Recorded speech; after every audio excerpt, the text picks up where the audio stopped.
We're good. Good evening and welcome to Suffering in Silence with Minister Tia on Luv Bay Afrobeat Music Talk Radio. We're here with you every Friday evening at 7 p.m. Eastern. Luv Bay family, we are continuing to rise out of the ashes together. Our topic on this evening is healing from domestic violence. And if you can't tell, I just have this huge smile on my face because Minister Danny, Minister Daniel Mack of Top Ministries is with us tonight as co-host. And this man of God truly always brings a smile to my face and a laugh to my heart.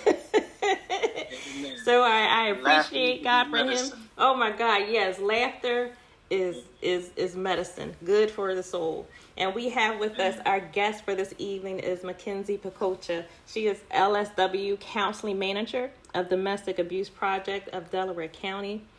Listeners, if you have any questions or comments for our guest or co-host, you can email us at sufferinginsilencedv@gmail.com. If you have any resources that you would like to share with us on a local or national level from your country, your community, your local organizations, or your faith community, you can also email us at sufferinginsilencedv@gmail.com. And with that, Minister Danny, would you greet our listeners on this evening?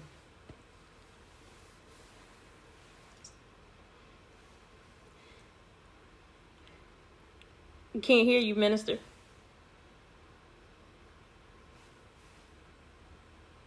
Because I was muted. Yes. That's why. You would think this would be my first time. Right, so, Mackenzie, he has been here a million times. I love it. I'm loving this. He has a place like on a boardwalk. As Minister Tia so eloquently put it, yes, I'm her co-host. My name is Minister Daniel Mack. I'm from Top Ministries Church here in Philadelphia, where my pastor is William T. Buell III. And I have the pleasure and honor of just sharing this forum with Minister Tia. You know, when I first met her, you know, she just her testimony touched my heart, and I just wanted to see where God would allow me to just have some sort of input. I'm not a professional on the subject. I'm not in fact, I really, it wasn't at my forefront, if you will, you know, to even speak about. But once Minister T invited me in, and we just been sharing things with the listeners and maybe the viewers, whoever. Are they viewing us too, Minister T? Maybe? No, just listening. It's well, already without listening. For now, because eventually, Amen. You know, we'll get to TV.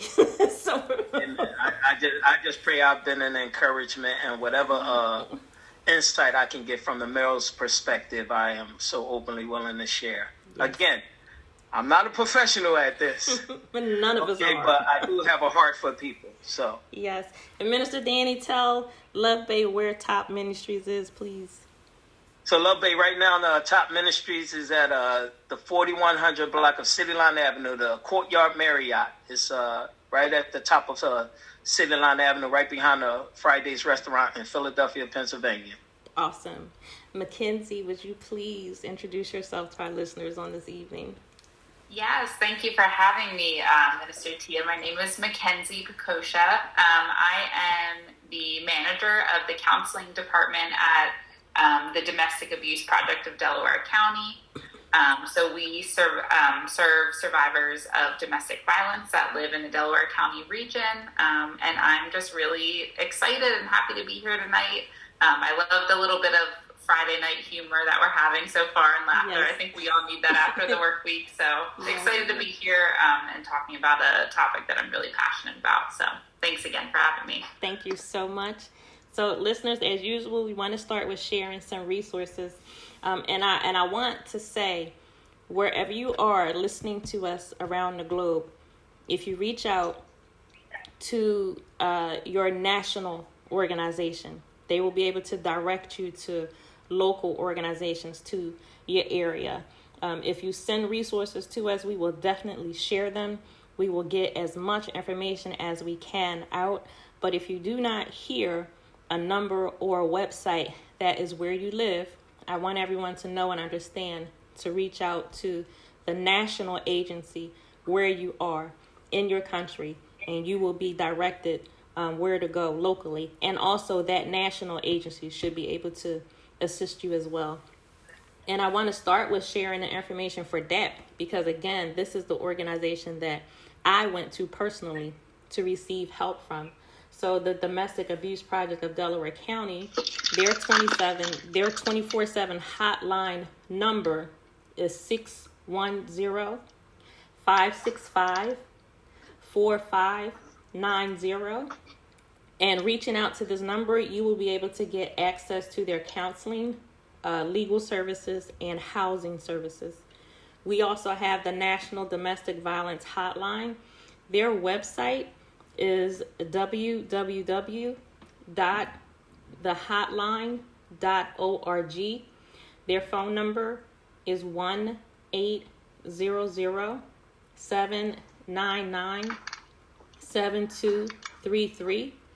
We have Rape, Abuse, and Incest National Network, also known as RAIN, and their website is www.rainn.org. And the National Suicide Prevention Lifeline, their phone number is 1-800-273-8255. And again, listeners, our topic on tonight is healing from domestic violence. So I want to start directly with you, Mackenzie. So tonight we want to discuss healing and moving forward, moving through experiences of domestic violence and coping mechanisms. So my first question to you would be, can you address the issue that domestic violence can be an isolated incident, and that it's not relegated to those who would describe themselves as being in a relationship.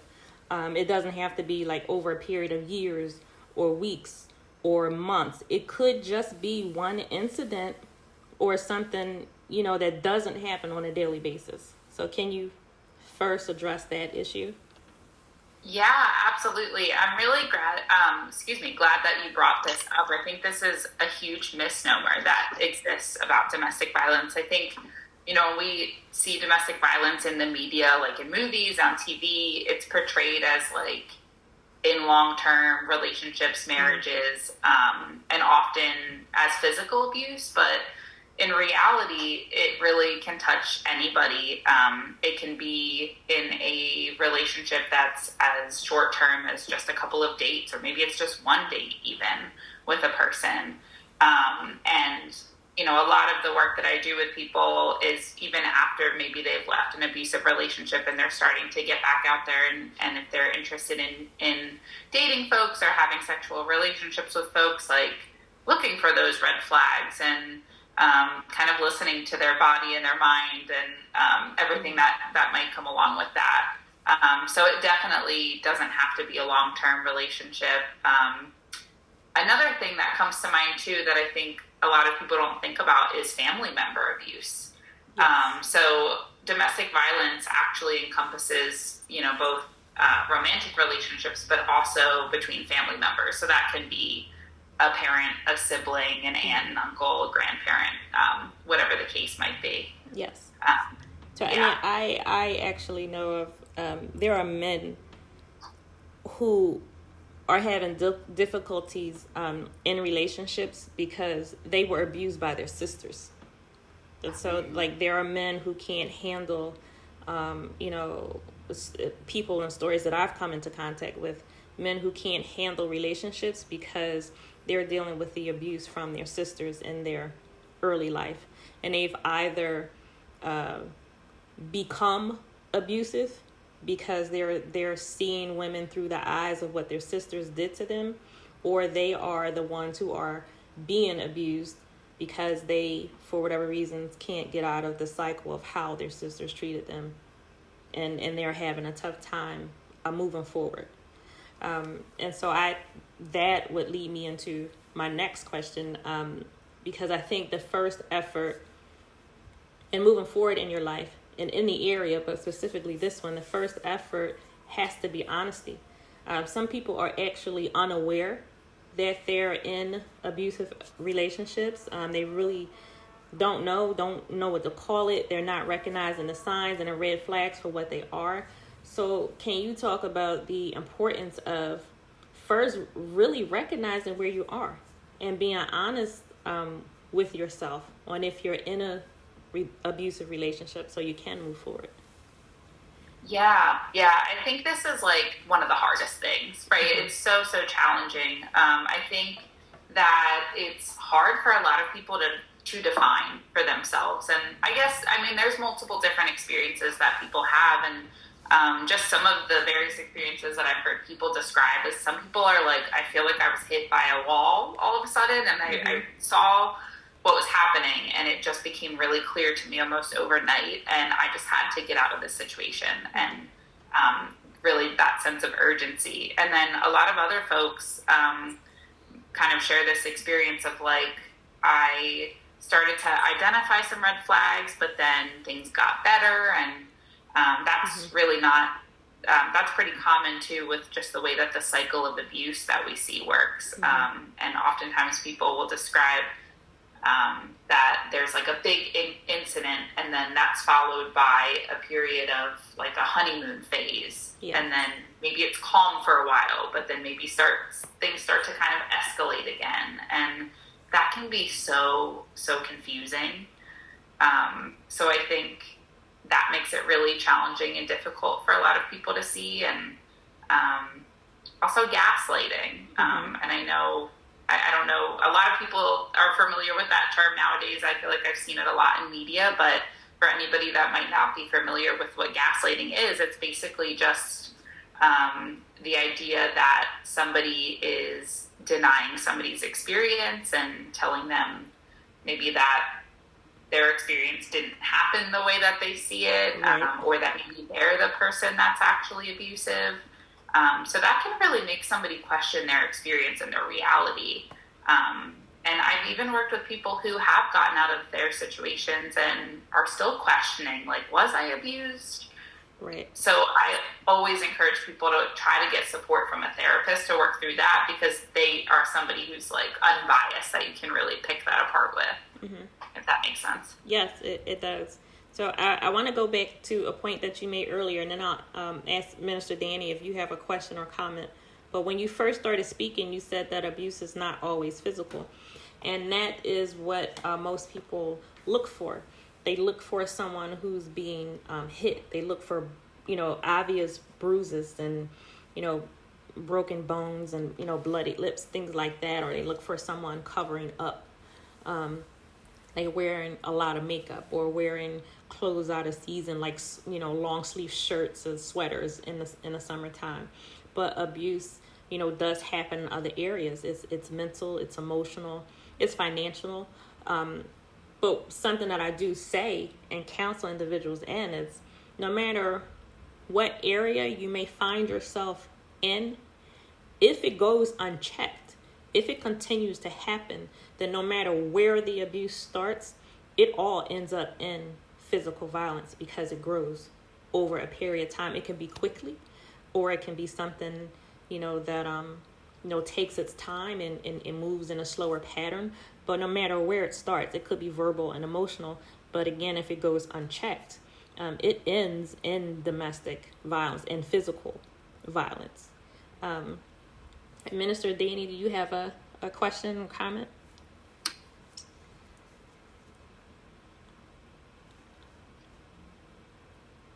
You're muted, Minister. Now that I have my headphones working. I was just about to say that. A little better with this, Mackenzie.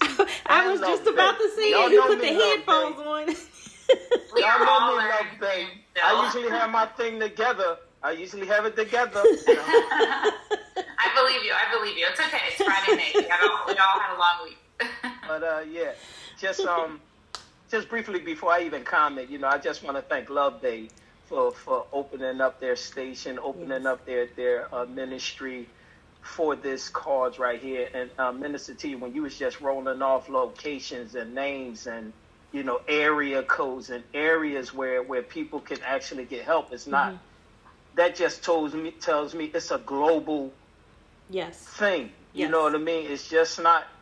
So that lets people know who's dealing with this, that you're not the only one. It's not just in your household. You know, this is a global thing that happens, you know, all around the world and whatnot. Yes. So I thought that was pretty awesome. So thank you, Luv Bay.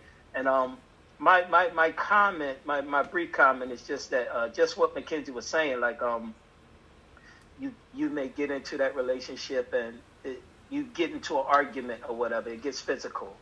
But then there's that honeymoon phase Mackenzie talked about where, oh, I'm sorry, you know what I mean? I got a little angry, you know, I'm sorry, I won't do that again. And then you go through that honeymoon stage.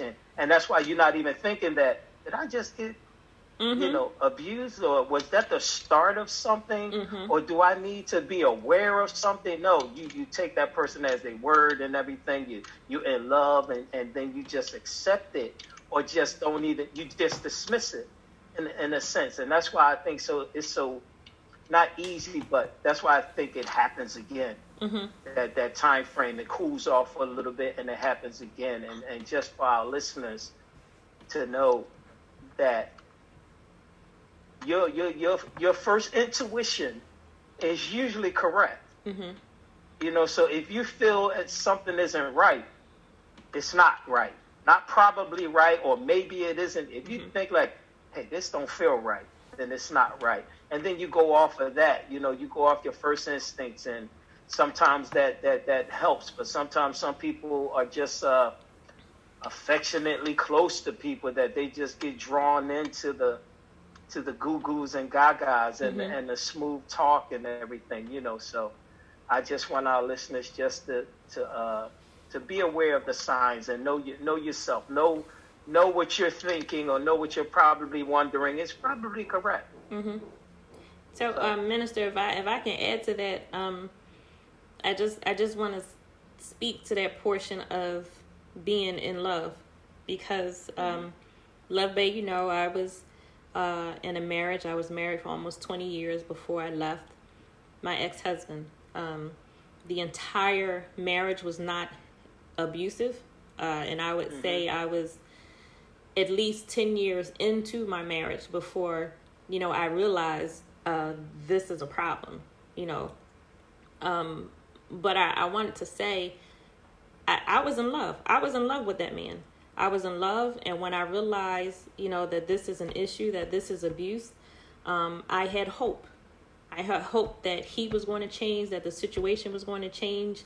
I was reading. I was, you know, going to counselors and trying to seek help. This was not an infatuation type of thing. This wasn't puppy love. I was in love with this man, and I had hope until I didn't have hope anymore. I didn't know that I was in an abusive relationship. I started reading websites and informations, the control wheel. I was answering all the questions on different websites. There was one website that had 20 questions on whether or not you were in an abusive relationship. Well, I marked off 18 out of the 20. And I would just go from one website to another website, like trying to convince myself of what I already knew or what I was beginning to understand. And so right now, I just want to say to listeners that, you know, it's okay. It's okay that you didn't know. But now you know, now you're finding out, so you don't ignore it. As Minister Danny was saying, that intuition, you know, if you think it is a problem, you're feeling like it's a problem, then something isn't right. And you don't just push that aside, not even for love. Because when I say I was in love with this man, I was. He was my whole life. And if he had turned around, we would still be together. But it didn't happen that way. So I want to speak to that person who actually loves the person who is abusing them. That's real. That happens. It could be a spouse. It could be a parent. It could be a sibling. The love is real. And I don't think that there is anything as painful in this world than to be in a situation where you actually love the person that's hurting you. So I just want to emphasize, you know, that to the listeners. It's okay, but that love is not worth your life. So you still pay attention. And once you start learning the information, you know, once it starts coming to you, don't ignore it.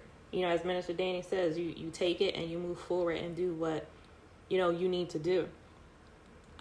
With that, Mackenzie, I would like to ask you, when an individual has made the decision to go, when they do understand I have to get out of this, when they're leaving the abuse, what are some things that the individuals can expect to deal with once they're out?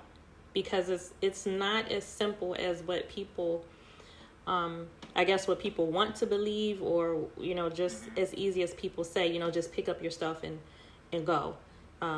There's an after part that has to be dealt with. Can you talk about that? Yeah, absolutely. I'm so grateful that you shared your experience with that, Minister T. I think that's like a really big thing right there that I imagine takes away a lot of the shame and guilt that people feel for still, after leaving a situation, still maybe having feelings for that person that they were with. And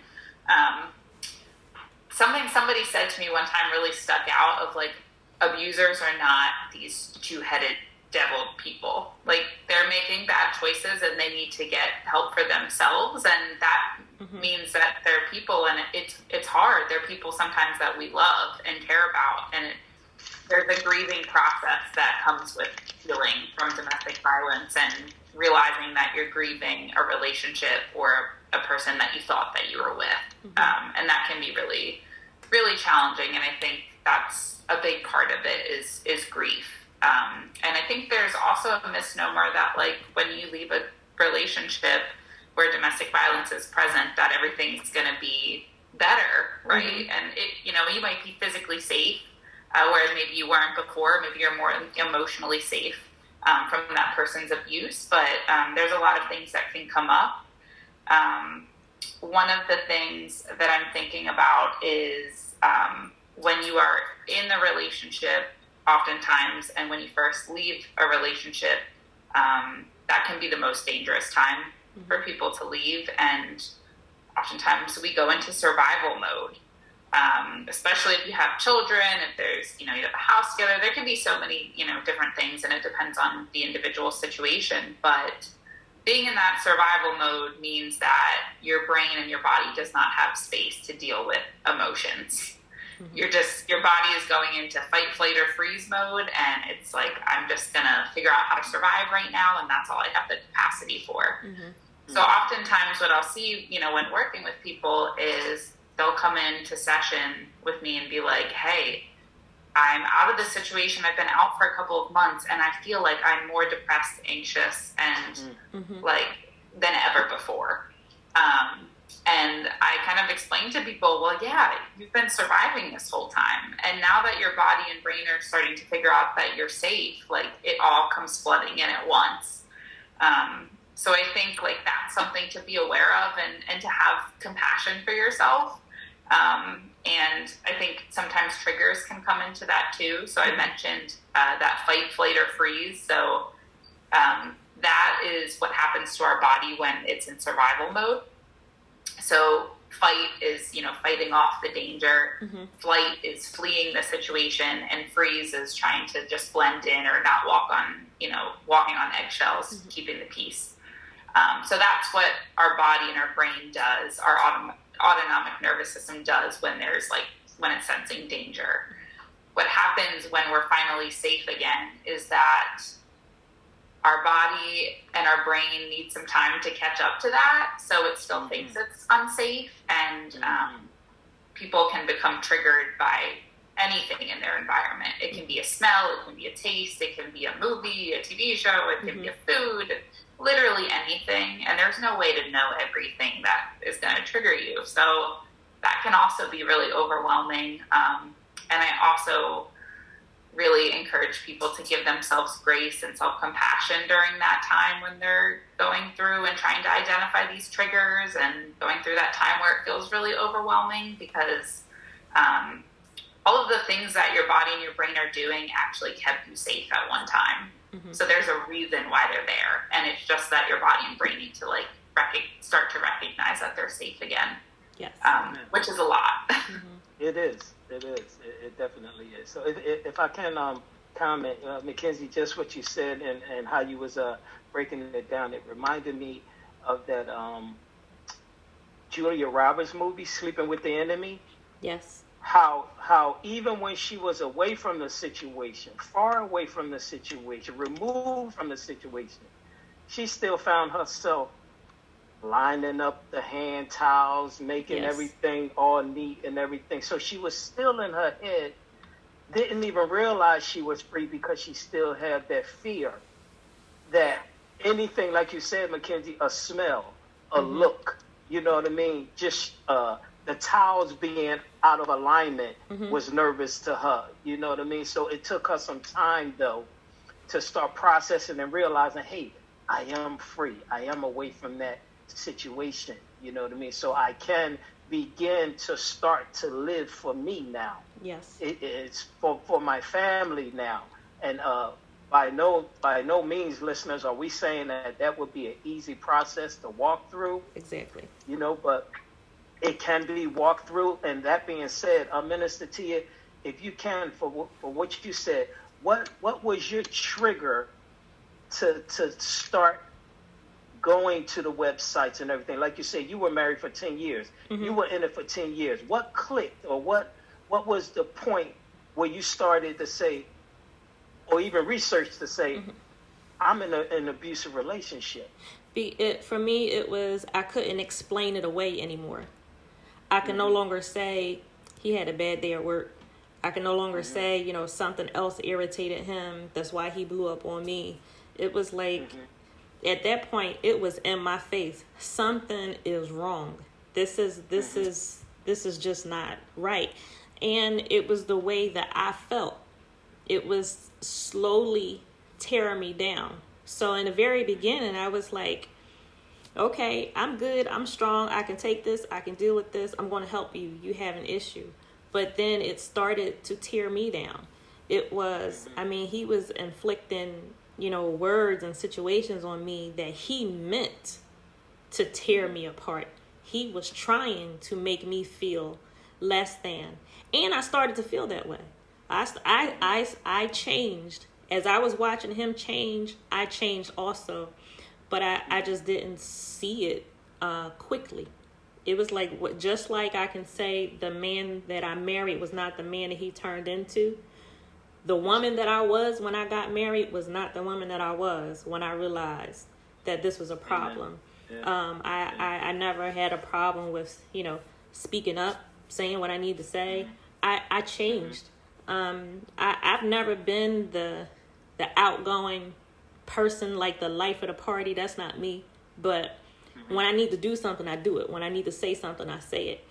I can recall specific times where I changed who I was. I would be in a corner sitting down and just let the world go by because I was trying to make him happy. I was trying to put him in a better place.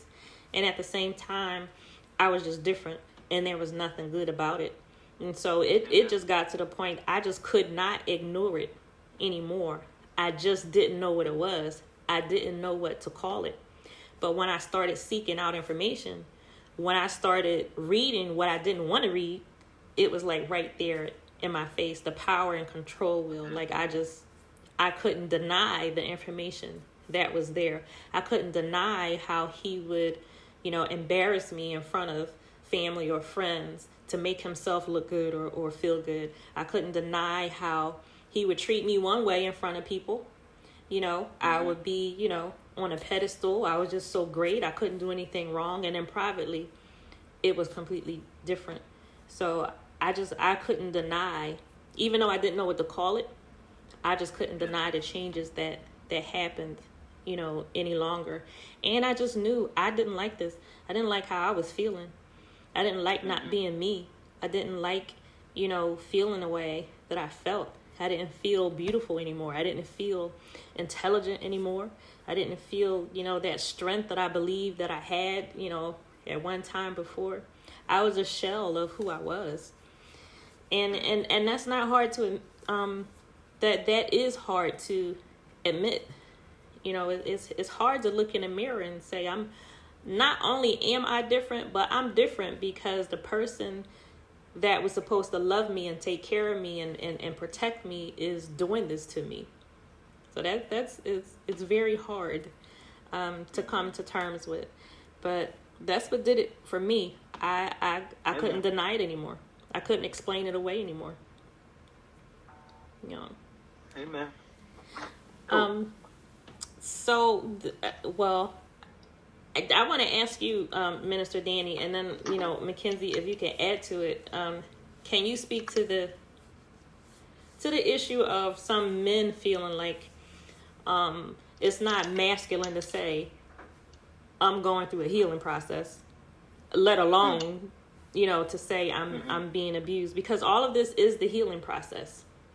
It is. Once you start, once you start with that honesty and you start, making changes and, when you're moving past it, it is a healing process. But for men, it's just not a masculine thing to say I'm healing right now. Right. Absolutely. Listen, just from a male perspective, again, I just want to let our viewers know that I am no expert on the topic. I haven't researched anything. I haven't experienced it, so I'm coming from a male perspective, from a man to a woman, and how a man should treat a woman. You know what I mean? So for years, men have been taught, or has been told that we don't do this, we don't do that, we don't cry, we don't show our soft side, you be the dominant force in any relationship, but on the flip side, we were also taught you never hit a woman, don't hit your sisters, you know what I mean? We've been taught that also. So just from a man's perspective, like you said, Minister Tia, they may have had siblings, aunties that abused them, or that was so rough on them, or just disrespected them, talked to them bad, you know what I mean? Belittled them. That when they grew up, that's all they knew. They didn't know how to form or even create a healthy relationship, or what it looked like, or anything like that. So I believe that's how the man falls into being victimized, And it's so crazy that this thing of domestic violence is just like, it could be women, they could be victims or abusers. Mm-hmm. Men can be victims or abusers. Mm-hmm. You know what I mean? So the both sexes like inhabit this situation at any given time. You know what I mean? And from a man's perspective, like we've been taught that. That's been drilled in us not to be this way, not to show a soft side, not to show sympathy in a way. You know what I mean? But that's like totally false. Mm-hmm. Because real manhood, real manhood, and we talking about love. Oh, I love her. You know what I mean? But you put your hands on her. You go upside her head, but that's not love. You don't do that to someone you love. Mm-hmm. But if that's all they knew, that's all they saw, if that's all anyone told them, they're victims in that also. Mm-hmm. You know what I mean? So they need that healing. They need to be counseled. You know what I mean? That why that it's not okay to treat them that way. It's not okay. Like they're human just like we are. You mm-hmm. know what I mean? So it's not okay to belittle them and I think it's just a man thing. We've been bred to be so masculine that we want to control everything and everyone around us. If I can, I will. Mm-hmm. If you give me the opportunity to control you and you do what I tell you to do when I tell you to do it, then they've been bred to do it that way. Then that's okay. But it's not. It'll be a challenge for a man to just humble themselves, open up their heart, for fear of being looked at as soft or weak, mm-hmm. or you know what I mean. I believe that they heart been like just so hardened at that point of growing up and whatever they saw and whatever they seen, that it's hard to a point that's how they cope with their manhood, or that's what makes them feel like a man. by controlling someone else, belittling someone else, or minimizing their worth and everything, and then hide behind the facade of love. Mm-hmm. You know what I mean?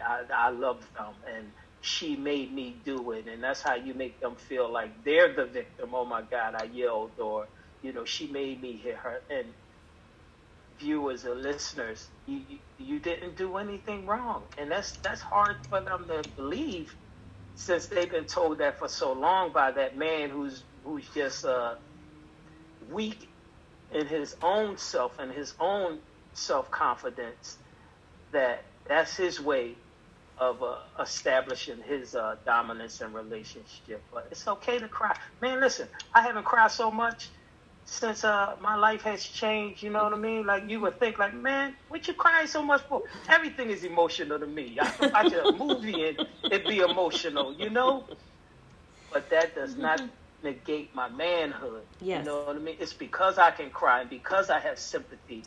There lies the masculinity in that. Yes. There is nothing weak about it, and women are drawn to a sensitive man who can have compassion for their feelings, who can understand their feelings, and even listen to them. Something as easy as and as simple as just listening without even saying anything, just listening. Women are drawn to that there lies their strength, there lies their confidence, and that's when that's put back in them. So yes. I don't think it's a bad thing that men cry. I don't think it's belittling. I think that we've been taught that for so long that we've accepted it, and it's hard. Like, just like a person in this type of a relationship, it's hard for them to get out of it. You know what I mean? It's going to take one day at a time. So just like that man's mindset, it's going to take one day at a time for them to believe contrary to what was told to them. Yes. Mackenzie, do you want to add to that? Yeah, absolutely. I think, Minister Danny, you said so many good things that I want to touch on. In particular, I really appreciated that you brought up this idea that men are taught, to puff out their chests and not to cry. And that's something that, like, society has really put on men. And right. When I think of, like, these bigger systems like society and what, they've told us and how to be and all of that, I think about power and control, right? Of, like, yep. You can't show emotions. You have to be rigid. And what is the result of that? It's, anger and violence. And, but yeah, I really also like what you said about vulnerability and, like, showing emotion. And I think there's so much strength in vulnerability. And I really believe that shame and guilt and things like that really grow and fester in isolation. So being able to share, how we're feeling about something and our emotions and our experiences, we gain so much self-awareness and insight with that. Absolutely. So I just love everything that you said. And I guess something else to add too is that, domestic violence definitely happens to men. It happens to people of all different gender identities. And I think with men in particular, it really goes underreported. And even just the way that, like, domestic violence organizations are advertised and the colors that they choose to use. Yeah. That's something I think, from internal inside of these organizations, that's something that I'm really trying to advocate and change for, because I think it's historical. But I think we need to move away from that and to really express that these services are for everybody. And I think also, of course, men, being that it's underreported, I think if they do come out and share those experiences, they're not often believed. Yes. Or they're told that, maybe they were the abuser. And I can only imagine what that could be like and how scary that could be to share that experience, even if you want to. Yeah, just to even share it, Mackenzie, and then have it not believed. Yes. Yeah. Wow. That's like you said, society don't put it on us. They're like, ain't no way a man can be abused by a woman. You tower over them. You're more stronger than them. You're bigger than them. You're more masculine. There is no way a woman can victimize a man. And if they do, he's no man. Right. What man will allow a woman to victimize? Come on, man. We can flip the script. What woman allows a man to victimize them. You don't allow nothing like that. Yes. That's something that happens. That's something that starts with, I want to control you. I want you to do what I say do. And in the beginning, it's cute. Oh, he's so jealous. You know what I mean? Picking me up from work every day, telling me where I want to go. Right, absolutely. Telling you what to wear. Oh, put on that other outfit. You know what I mean? No, I don't want you to. No, take that off. Go take that off. You come out wanting to wear this. No, go take that off. Put that on. And you just thinking, oh, he just wants me to see me in that. You know what I mean? But that's just another form of control that they need to have, you know what I mean? Because they didn't have it at some point in their life. So. Exactly. Yeah. Well, Luv Bay, we want to welcome you again to Suffering in Silence with Minister Tia on Luv Bay Afrobeat Music Talk Radio. We're here with you every Friday evening at 7 p.m. Eastern with a replay on Tuesdays at 1 p.m. and 7 p.m. Also Thursdays and Fridays at 1 p.m. And Luv Bay, please remember that we are continuing to rise out of the ashes together. I want to share some more resources with you. We have the Ontario Native Women's Association.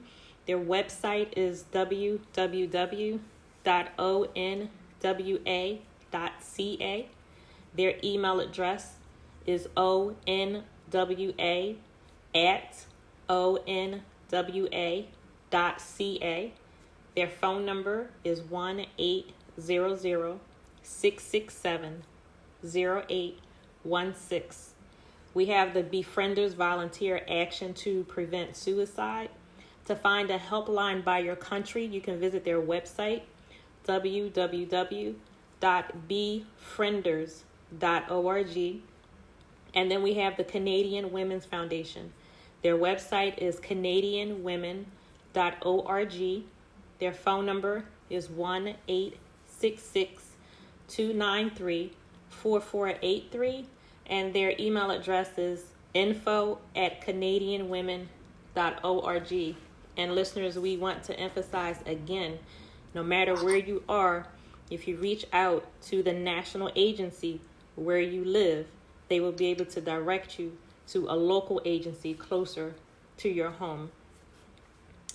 So, McKizzy, I want to ask you, can you address, as an individual is progressing and moving through their trauma, they may deal with flashbacks and anxiety. I had to deal with flashbacks and panic attacks in my sleep. Individuals could deal with depression and, as you mentioned before, you could go through this time of going up and down. But that does not mean that you aren't making progress. It doesn't mean that, you took 2 steps forward and 7 steps back. So can you explain that for our listeners that, that is something that's normal? Because I personally, on myself, when I started having panic attacks in my sleep, I just felt like, oh my God, all this work, that I put into this, it's like I got to go start over again. Because I was years into having left my ex-husband when I started having panic attacks, and I just couldn't believe it. And I was upset with myself because I couldn't sleep through the night. Sometimes I'm like, I'm away from him. It's done. It's over. And I couldn't make sense of it. I didn't understand it. And I was really upset about that. But can you speak to how some things like that may happen, but it doesn't mean that, you're not making progress in your healing? Yeah. That's such a great question. Healing is definitely not linear. It's really messy. Yeah. I think I always I have run a support group in the past for survivors, and I would always show this graphic that was like what people think healing looks like, and it would just be like a straight line going upwards, and then what it actually is like is just like a jumbled mess, right? It's really, really challenging. I think, you can feel really motivated and like I'm doing so great for months, and then all of a sudden something comes up, and oftentimes I like to share with folks that trauma stores itself in the body, which means it can come out at any time. And it's not something that I think you can really prepare for always. And you can have be on your A game with coping skills and in therapy and all of that. And, that can still come up. And I think also, like, in relation to what I said earlier about survival mode, like, sometimes life is hectic, as we know. So we know that one of, the most common coping skills that people utilize for all different types of things is distraction, right?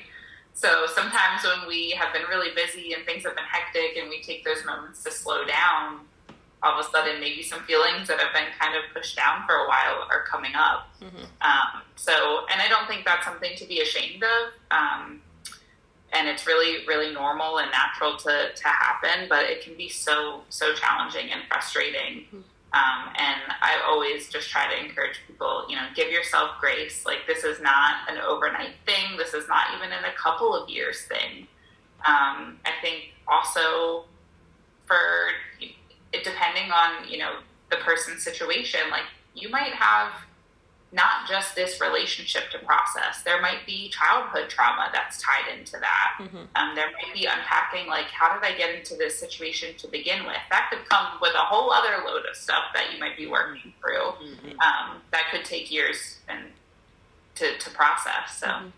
So do men and women face the same issues when it comes to their healing process?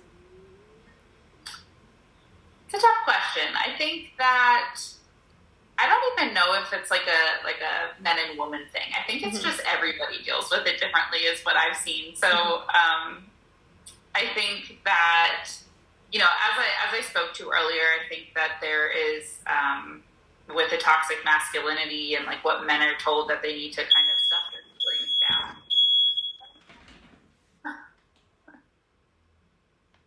Sorry, that was my alarm. Oh, is this smoke alarm? Yeah, nothing is on. That could be a sign of battery needs to be changed. You know what? It's almost October. I changed the batteries in October. See? Okay, let's hope that doesn't happen again. Oh man, it must be a sign, right, of something. Oh my goodness. But yeah, I think as I was saying, like, it, I think because of that experience, that healing might look a little bit different. But in general, I think people just deal with things differently. Some folks that I work with in therapy come in and they cry. They're crying a lot and they're expressing a lot of emotions and they're, having a hard time regulating those emotions. And other people come in and they're like, I haven't cried in years. I can't access this emotion. What do I do with this? So I think everybody really just deals with things differently. And oftentimes the way that people deal with things in adulthood is how they learn to survive as children. Yes, that's a very good point. Because I can think back to my childhood and I survived by shutting down. That's the battery. It looks like she's unscrewing it. Getting ready for the root of the problem. Okay, Yep. Sorry. Now, I know you took it off, but did you take the battery out? I took the battery out, and I will put a new battery in when we're done. Fire safety, everybody. Fire safety. It's October. Change the batteries in your smoke detectors. This is your PSA. Oh my goodness. I survived as a child by shutting down. Anyway, as a child, and myself and other of our co-hosts have said this. As children, we weren't allowed to voice our opinions. We weren't allowed to share our emotions. And so what we had to do was shut down. But that really is how I survived as a child. I shut down. If I was in a situation, if I needed to fight, I would fight. But that wasn't my first instinct. It was, let me be quiet. Let me go into my space. Let me, just be over here in my corner. And so I can see how the way I dealt with things as an adult, it did come from my childhood. So we can carry things over without knowing it, without understanding it. So the mind is just this great, confusing, complicated thing. Yeah. Great and scary place. Yes. It is. And it's also like just with us talking about this topic and everything, you may not even had no trauma in your life, and your upbringing was well, and you grew up and you had you saw great marriages in your life. Your mom and dad stayed together, but something that just and that just goes to let our listeners know that I just want to just emphasize that it's not something that they've done wrong. Yes. That we're in this place where we are now, because you can have, hey, I was brought up the right way, and I never saw my dad beat my mom, but something clicked in society, or something you viewed, or something happened that changed that narrative for you, but just as it took time for this that relationship to build, and for us to get into the situations that we are in, and for some to be in these difficult relationships, I say that to say, like, even when you're out of it, that's why it takes so long for it to jive in your head that, hey, I'm out of it, because it took so long for you to get in it, and then you stayed in it, and you know what I mean. And it was just, I stayed in because I knew no better, right? He or she apologized. He or she, made me feel good afterwards. You know what I mean? So I just pushed it under the rug. And all of that pushing under the rug is trauma and this, desperation and all of that. So when it finally comes ahead and you're out of that situation, you know what I mean? It's going to take some work for you to believe that you're out of it, and believe that it wasn't your fault, and to believe that you did nothing wrong, and you know what I mean, in order for you, and then you turn out, probably if not better than Minister Tia, you know what I mean. She went through a trying time. Just her testimony is powerful to me, you know what I mean, just by what she went through. Like I said, I've never experienced it, and I've never seen it, so I didn't know. I've known of it. You know what I mean? We see the service announcements and all of that stuff, but I never physically seen it. But when she told me her testimony, I was like, man, I wouldn't have never thought. But it took some time for Minister to get that smile back on her face. It took some time for that joy to come back. It took some time for that self-worth to come back. So listeners, don't beat yourself up about how long it's taking, or, you know what I mean? Me, myself, when I'm stressful, and even day-to-day work, our jobs can have us feeling like, man, I'll be glad when this day is over. Look, I like to meditate. I like to just sit back and take a breath and pray a little bit, you know what I mean? That just goes to speak to the anxieties that you guys were talking about earlier. I've never experienced anxieties, but I know, like, when I have a bad day or anything like that, I want just a calm situation. I want to be somewhere where there's no activity, where nothing is going on, no one is, where I can just take a breath and relax. Peace and quiet. You know what I mean? And then, peace and quiet. That's it. So just along those lines, Mackenzie, can I ask you, is it normal for an individual to leave their abusive partner and then return back to him or her as part of their journey to get out permanently? Yeah, absolutely. So the statistic, actually, which I think is always really shocking to hear, is that on average it takes about 7 times of somebody leaving before they leave for good. And I think that really speaks to that cycle of violence that I was talking about with the honeymoon phase. And sometimes that looks like leaving the relationship and then that person saying, hey, I'm going to go to therapy, I'm doing this, and maybe things are better for a couple months, a couple years even sometimes. And then it gets back to that place. So, and I think of even just about, when you can put yourself in that person's shoes of, like, things are going well for, a certain period of time, you want to have hope and empathy and compassion for that person and hope that things will change. So it definitely is a big part of it. And that's not the case for everybody. Some people, like I said, have that moment where they're like, oh my gosh, I feel like I just, got hit by a brick wall and I need to get out of this right now. But I think for a lot of people, that's not necessarily the case. And I will say that I think survivors, this is something I truly believe, is that all of the survivors that I have met have been some of the most empathetic and compassionate people I've ever met.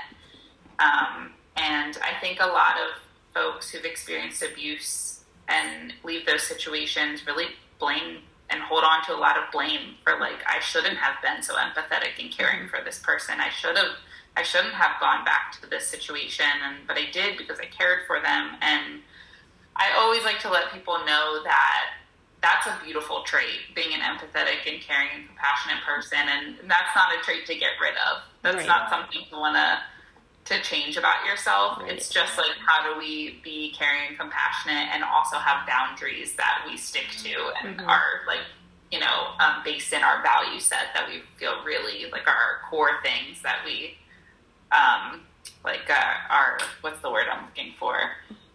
Things that we absolutely don't accept and things that we can be flexible with. So. Well, I think it's interesting that you said that, because one of the lessons that I learned after leaving was that it's okay to be me, that it was okay for me to still have compassion, to show empathy and care towards other individuals. It wasn't my fault that he took my compassion and my love and he twisted it and used it in a way that it was not intended to be. And so I had to learn and accept that it was okay for me to be me. It was okay for me to continue to extend a kindness and friendship towards others. And when I got to that point, that was something that I was proud of, because I felt like he didn't take that from me, because that's me. That's who I am. That's the core of who I am. And I was really proud of the fact that, now I had to work on it, and you don't just throw trust out there, all willy-nilly. You do have to set boundaries, but I was still able through my process to continue to be, the person that I am, even after all that I went through.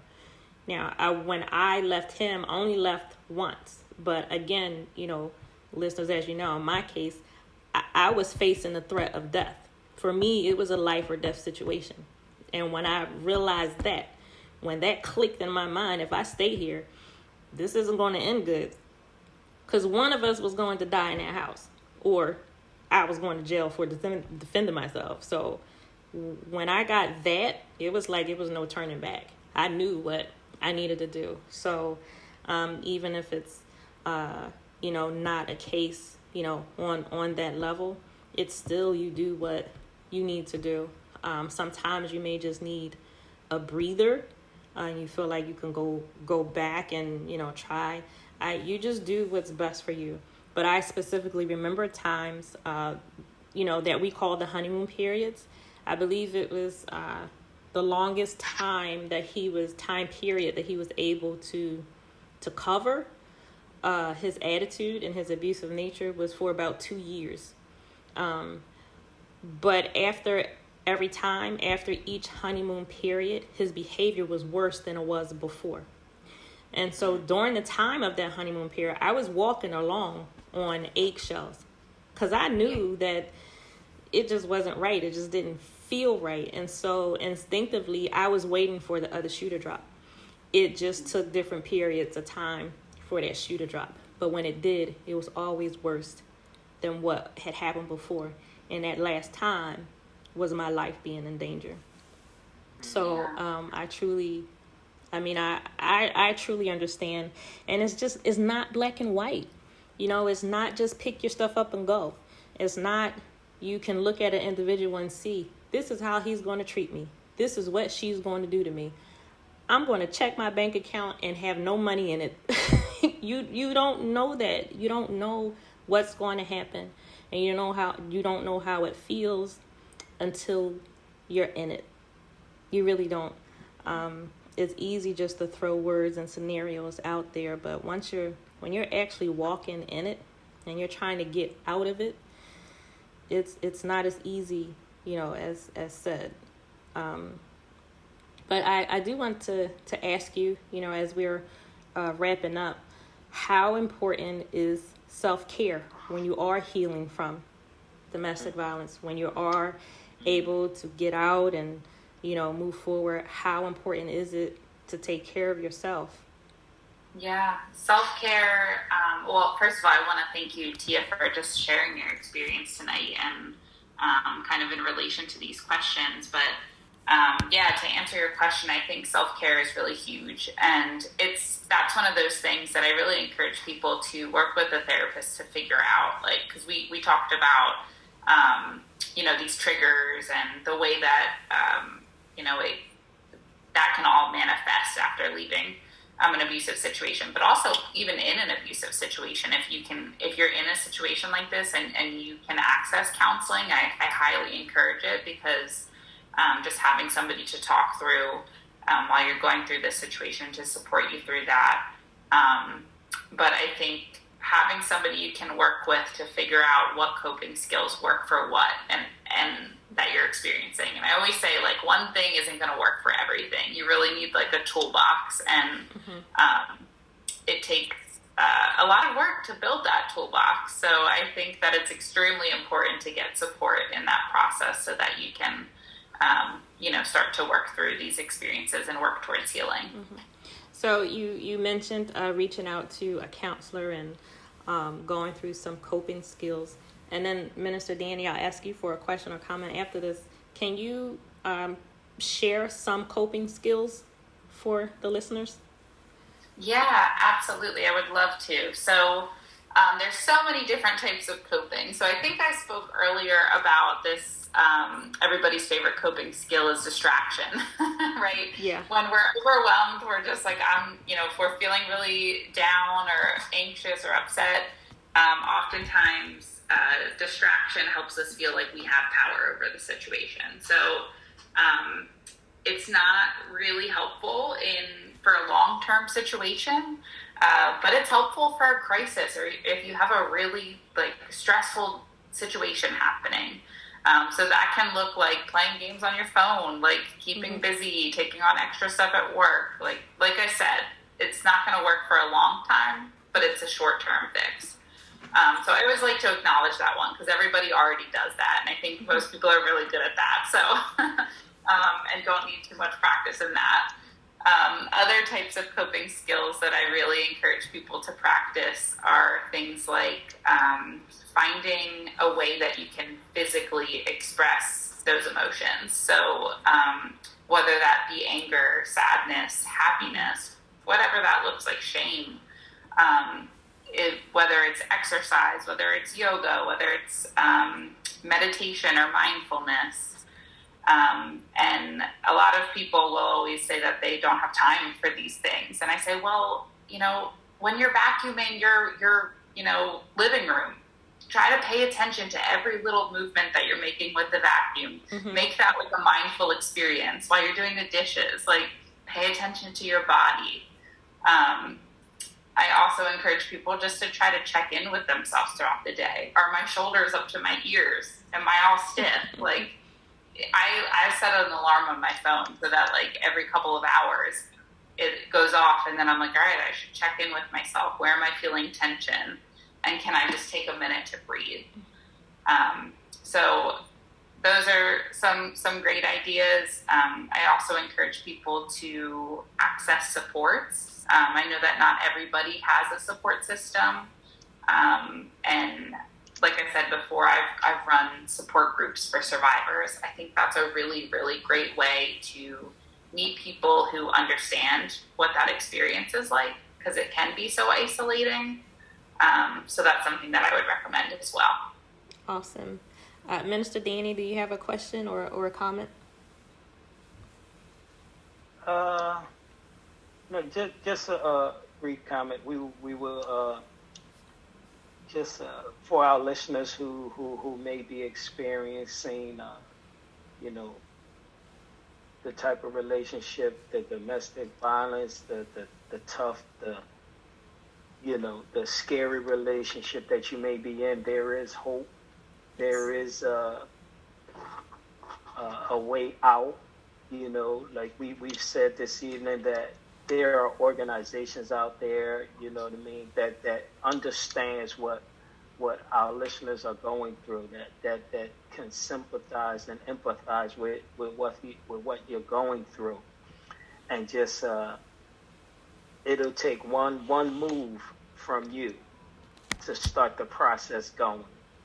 You know what I mean? One strong move, one encouraging move, you know, courageous move, I should say, for you to just start that ball rolling to your healing, to your restoration, to just you getting a new lease on your life, gaining control back on your life and your situation. And I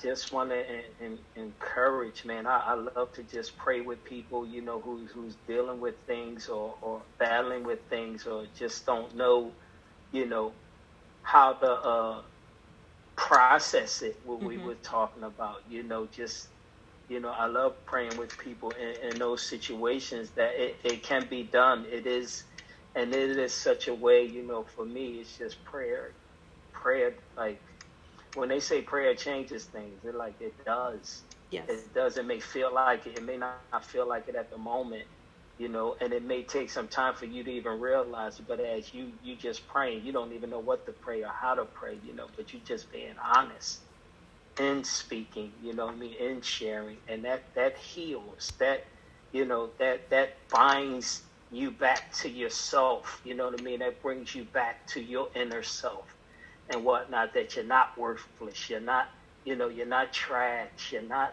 discarded, you're not, you know, forgot about, you know what I mean? And I believe that's what all of our listeners need. And I believe that they've heard what we shared, they've heard, you know, the resources available to them, and I believe that they will take the proper move in order to move forward, you know. So that's just what I'm feeling this evening, you know. So thank you. I love our listeners. Yeah, I love our listeners too, and our guests. Amen. And our co-hosts. Thank you so much. Yes. Yes. We are just over the hour, so Mackenzie, I want to give you the final words for this evening, but you know, I just want to close out with sharing throughout my healing process. One thing that, you know, I realized was hugely important to me was that I needed to laugh. I did, and so I loved, you know, to watch comedies and Luv Bay. I told y'all already, I love Frasier and Garfield. Everybody loves Raymond. Sometimes I just, you know, I just put it on and it's like, you know how could see, and then you know what? Then I hook up with Minister Danny and I just wait for him to make me laugh. But you know how with children, you know, like kindergartners, like they'll watch the same programs, you know, like over and over because it brings them it brings me comfort. So what the same, I can mimic Frasier and Niles word for word, but even that I know it's common, it's comfortable to me. It brings comfort and it brings laughter. I laughed 1,000,000 times over the same episodes. I realized that I needed to laugh, and one thing that I said to God was that I wanted to have my smile back, because for so long I either couldn't smile or I was faking a smile. And I said, God, I want my smile back. I want my real smile back. And he did that for me. He helped me to do that. Amen. And he helped me, you know, move with laughter. There are times I'm in a house and I will just burst out laughing by myself. But that feels good. It feels good to be able to laugh. Just to have that moment. Because for so long I moved in fear. For so long I moved in confusion. You know, I didn't know what was going to happen or how it was going to happen. But to be able to sit on my couch and just laugh at nothing, it feels good. So that's just something, you know, that I had within me. So yes. So real quick before Mackenzie give up final thoughts, just to our listeners, there is laughter. There is laughter in you. There is joy in you. There is so much beauty in you that we're gonna. It's like an onion now. It's been covered up for so long that we're gonna have to peel it back and get to the core, the nucleus of it. There is joy there because some people didn't laugh. They haven't laughed in I don't know how long. Yes. You know what I mean? So, but we're gonna release that. We're gonna cultivate that. We're gonna move in that to all of our listeners. It's coming. Your laughter is coming. Your natural smile, your natural humor is gonna come out. Yes. And I'm going to laugh while I'm looking for another 9-volt battery to put in this fire alarm. So, I love it. Ms. Mackenzie, so if you would close us out for the evening, just whatever final words that you want to leave the Luv Bay listeners with around the globe on tonight. Yeah, I think I really just want to speak off of what you just said right there about laughter and getting in touch with those emotions, whatever that is. There's this poem that I love. I think it's by Rumi. It's called The Guest House. And the poem is about, it basically describes emotions like they are visitors to your home. And that you wouldn't shut the door on somebody and tell them to leave. You would welcome them in. You would make them a nice meal. You would have them sit down and ask them what they need. So, welcome those emotions that you have, whatever that range of emotions looks like, whether that's laughter and happiness and whether that's sadness, whether that's fear. Those emotions are there for a reason. They're trying to tell you something. Yes. So, healing is, like I said, it's not linear. It's not easy. But I think, finding that compassion for yourself and finding that ability to let those emotions in and ask, what are they trying to tell me, can be really, really huge to the healing process. But, I just want to thank both of you for having me tonight, and Afrobeats and Luv Bay, and it was a pleasure to be here, and I appreciate you all for listening, whoever's tuning in, and I hope that we could at least give you some information, but some laughs too. Thank you, Mackenzie, for being with us. It was very nice meeting you. Yes. It was great meeting you. Yes. Amen. Well, Minister Danny, it was nice meeting you again on this evening. It was nice for the laughter that came forth. But thank you both so much for being with us. We're going to talk after this, Minister T. Right. All right. You hold right on. We can talk while I look for that battery. There you go. Luv Bay, if you want to catch up on previous episodes from our program, you can visit our YouTube channel, Suffering in Silence DV. We thank you for joining Suffering in Silence with Minister Tia on Luv Bay Afrobeat Music Talk Radio. We're here with you every Friday evening at 7 p.m. Eastern. And Luv Bay, please remember that we are rising out of the ashes together. Good evening.